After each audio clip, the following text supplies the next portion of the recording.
Okay, thank you for your patience. Okay, you all set? I think so. Okay. At least not less 5 minutes. All right. Okay. So, as I said, welcome to, and how do we advance the slide?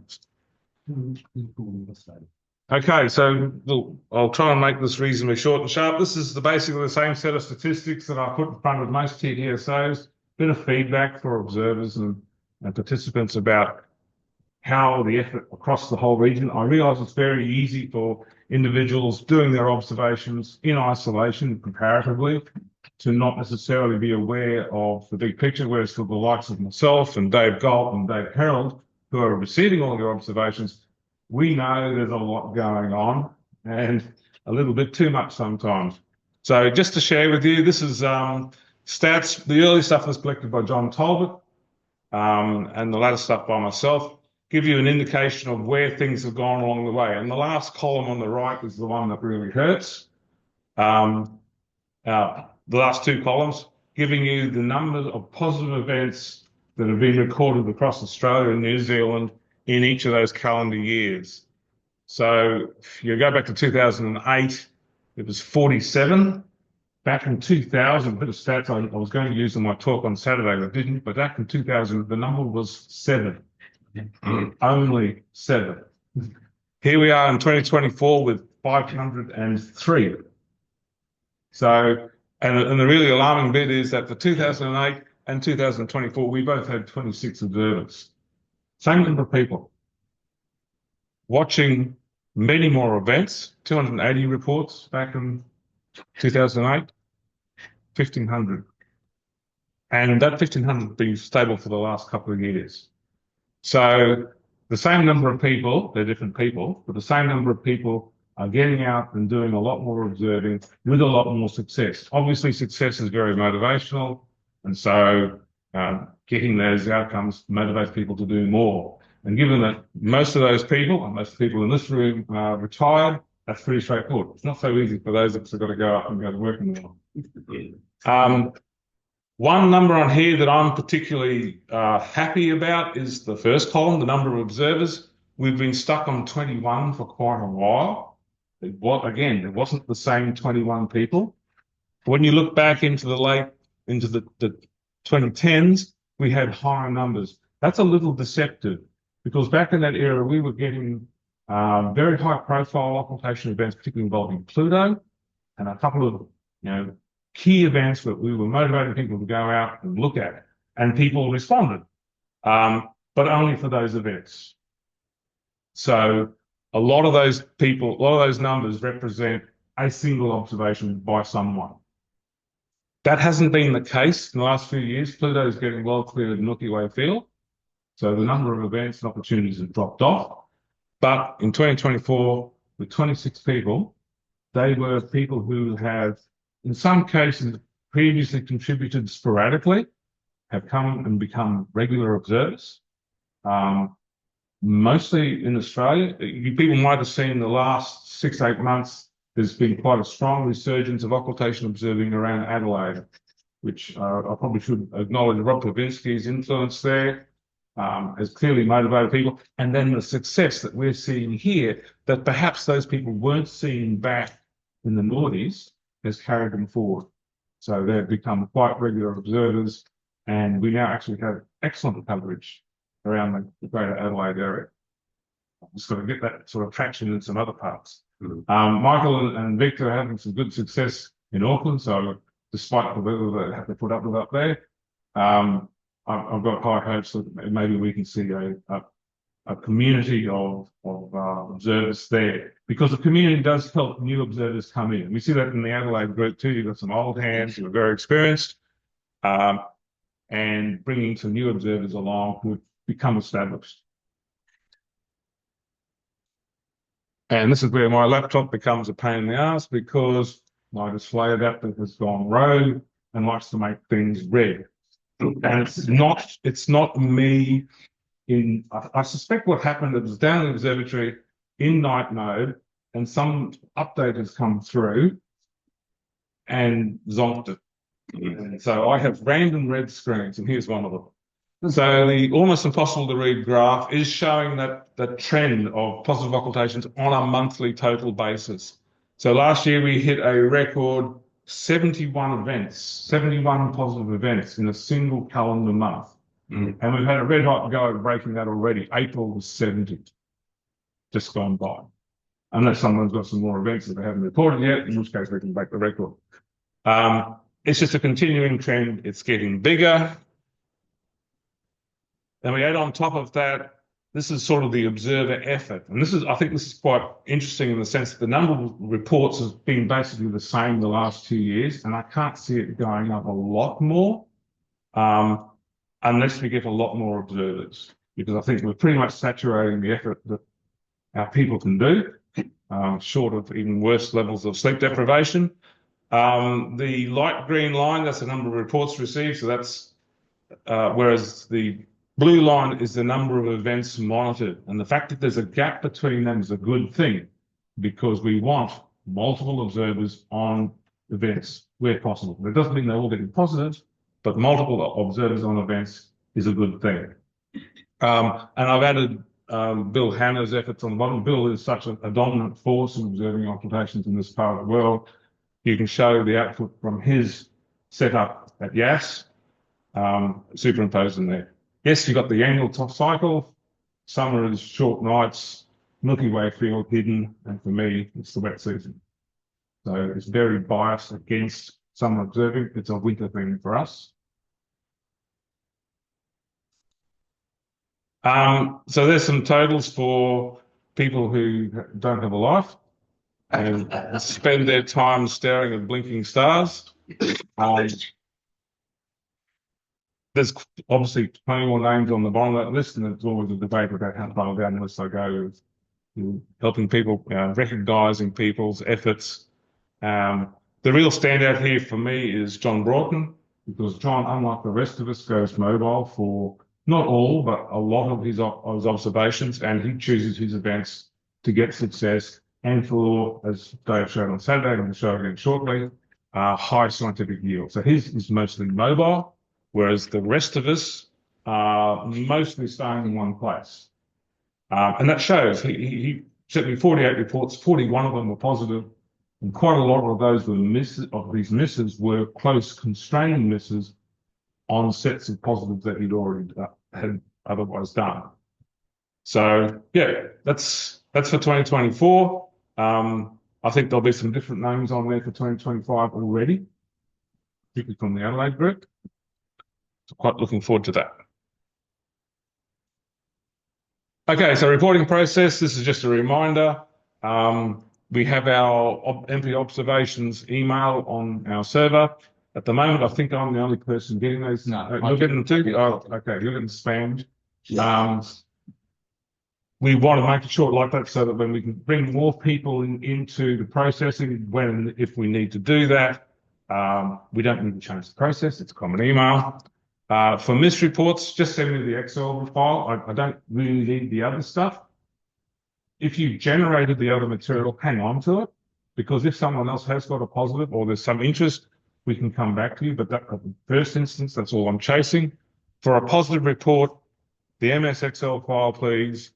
The LC file out of Tangra, if you've done it as a video observation, is probably now mandatory. It hasn't been so in the past, but please send them through.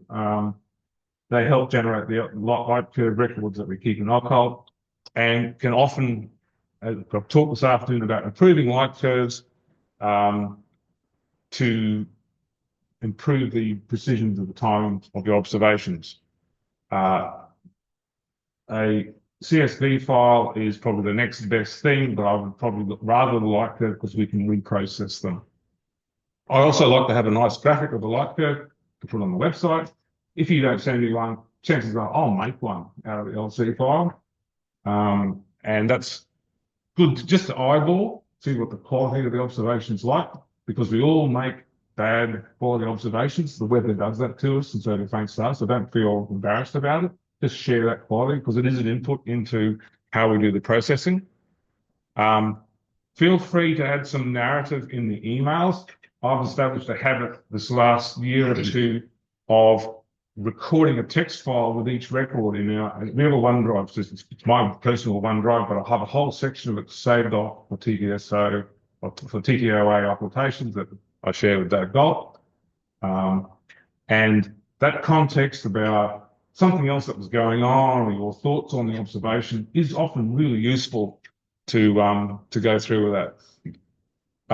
Dave, he isn't religious about doing it on a monthly basis. He's doing them in batches of usually 20 or so occultations at a time, because that's about the only rate that Dave Harold can solve things. And he will go through and very diligently process them. He'll often contact back to you. Many of you will have received emails from Dave. Don't think that he's seeing the emails you send me, because he isn't. But if you've written some text in there, he will have seen that, because I'll have transferred that through. And then Mr. Harold here has to deal with all of those observations for archival and onwards processing for astrometry, along with the rest of the world, which we have to remember we are not necessarily, we're a significant part of, but we're not the biggest bit. Okay, just a reminder, TTOA is still an observing section within the RAS and Z. We've had in the past concept of membership where we would post things out. I don't post anything anymore. It's 2025, for goodness sake. Everything's done online. And so we don't religiously hold people to membership fees. You're not going to miss out on anything if you haven't paid, is what I'm saying.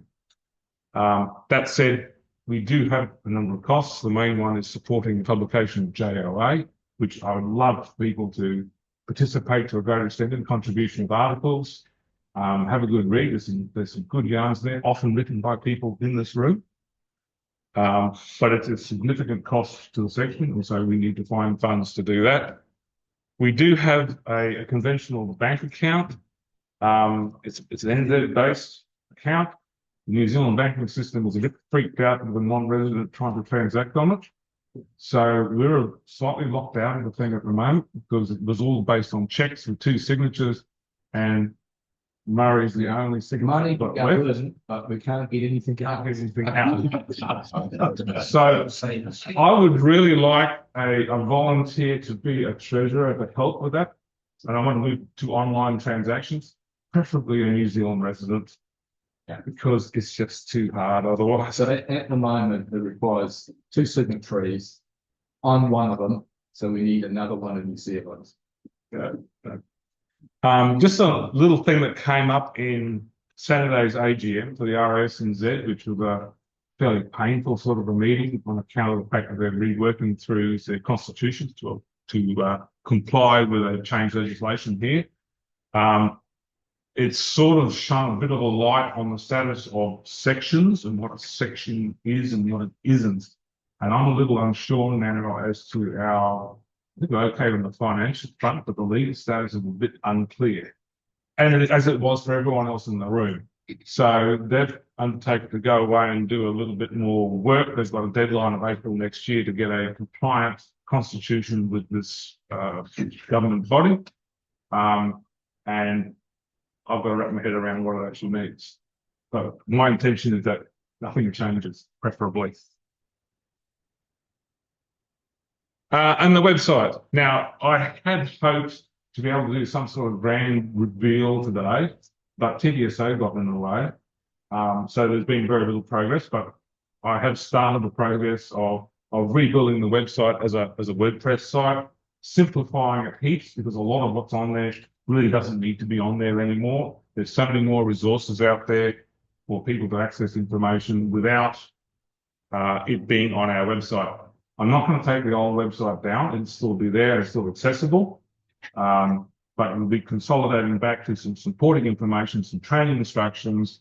Our results page is probably the key one that I want to retain, but predictions, probably not. And one of our challenges is that historically we could link to upcoming higher profile occultation opportunities around the region. Through predictions I think Steve Preston was generating. He's no longer doing that. So right here, right now, for any genuinely casual observer who hasn't got over the threshold of installing Occult Watcher on their own machine, which is, I must say, a significant hurdle. I've done so much help sessions with people trying to understand Occult Watcher, it's getting a bit silly. For a casual observer who just wants to know, is there anything I can look at in the next week? We don't have an easy solution, either on the website or on the web generally. If that's not the case, please let me know, because I want to be able to put on the website, hey, you've heard of these occultation things. Here, go have a look in this place and look at something that's close to you and might be of interest. Steve, the occult cloud detailed search page, which is there. Yep. I actually tend to use that rather than talking to the occult watch desktop. Yes. And I do likewise. That requires an account into OWC. And I also would be able to view that OWC is still pretty damn intimidating for a genuinely casual observer. And it is only 6 days future. For me, they said at 100 events, I only get about 3.5 days. It's just a bit of a snowstorm. So I think something using that is probably a good idea. And I don't know whether we can do something simplified on a web page that draws on that data. I don't know. I'm way out of my depth in that stuff. Might just be asking us to put A dummy's entry. Before you do, a feed page or something like that. Someone's talking here. Dave, is that you? yeah, I was just going to say, before you do anything, talk to Haristo. Yes. He can be hard to get at, but he might be able to do a very quick, simple web page from what's in Occult Watcher that just is there and self-refreshing. But talk to Haristo. Yep, will do. I thought it would probably come to that in the end, but I thought that there's a bunch of smart people gathered in the room that might be able to help me. Righto. Steve, Yeah. Peter Nosworthy here. Pete, how's it going? Good. I just posted a link in the chat of a tutorial video for Occult Watcher that I made Oh, excellent. a few months ago. I actually made it for David Stevenson, who's in the meeting today. He's a new observer. Welcome, David. So that may be some people. Yes, no, that's excellent. I actually want to include quite a bit of video content on the new website for stuff like that and for finding fields and processing Tangra and all of those bits and pieces. I think the days of big wordy PDFs are a bit behind us, and video is probably the way to go. And I'm running out of time. How many more slides have I got? Okay, TDSA 20. This is a presumption at this stage because I haven't actually heard, but we've got Mr. Russell in the room and he can probably help me here. Intention is to involve it with NACAR next year, April in Tamworth.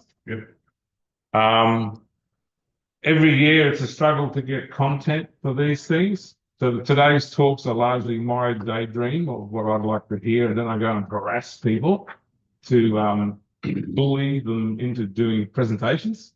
And it's worked so far, but it's a bit painful, particularly for the people who get bullied.